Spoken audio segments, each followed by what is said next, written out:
ইতিমধ্যে অনেক লোকের সাক্ষাৎকার নিচ্ছি যে রানা ফিট এই মুরগি খামারে অতিষ্ঠ হয়ে গেছে এই এলাকার সাধারণ মহিলা সহ যুবক যুবতী সাধারণ মানুষ।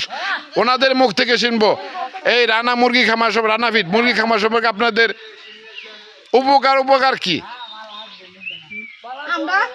বলেন। আমরা নিজে কামাই করি নিজে ভাত খাইতে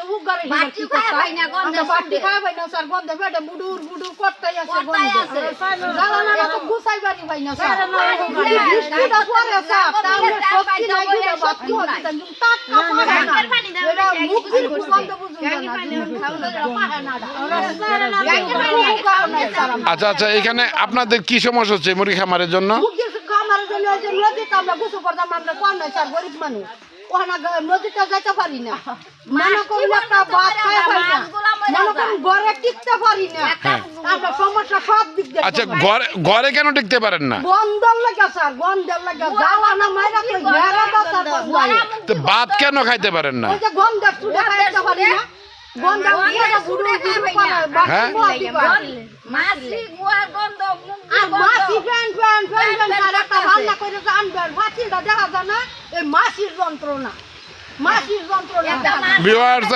ভিউয়ার্স ইতিমধ্যে আমি কালা পাগলা অবস্থান করছি রানা ফিট মুরগির খামারি মিস্টার জালালউদ্দিনের মুরগি খামারে।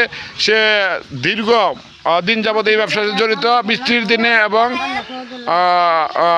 বর্ষাকাল এবং রাত্রেবেলা ড্রেন দিয়ে পানি নির্গত করে ওই খালে গরু ছাগল গোসল মানুষও গোসল করতে পারে না এবং মাছ মারা যাচ্ছে, যে মাছ গরিব দুঃখীরা মেরে খেত এবং মানুষের পা পর্যন্ত সেখানে দিলে ঘা হয়ে যায়। এবং আমি সাক্ষাৎকার নিয়ে দেখলাম ওইখানে বৃহৎ 2টা পুকুরে এই 900 মুরগির বর্জ্য কীটনাশক ওইখানে জমাট, রাত্রিবেলা এবং বর্ষাকালে সেই পানিটা খালে ছেড়ে দেয়। আমি আইনগত ব্যবস্থা নেওয়ার জন্য অনুরোধ করব আমাদের হালুয়াঘাট নির্বাহী কর্মকর্তা এবং ময়মনসিংহ বিভাগীয় জেলা প্রশাসক মহোদয় এবং সারা বাংলাদেশব্যাপী সকলের দৃষ্টি আকর্ষণ করছি। আমি একজন গণমাধ্যমের কর্মী হিসেবে এই এলাকার মানুষ অতিষ্ঠ হয়ে গেছে দুর্গন্ধ এবং সেখানে বর্জ্য এবং ঔষধ এবং কীটনাশক ব্যবহৃত পানি জমাট রাখার জন্য সেখানে প্রচুর পরিমাণে এডিস মশা সহ মাছির উৎপাদন বৃদ্ধি পাচ্ছে, যার জন্য এদের খাবারে বসছে মাছি এবং মশা, এরা দৈনন্দিন অসুস্থ হয়ে যাচ্ছে এবং দুর্গন্ধে অতিষ্ঠ।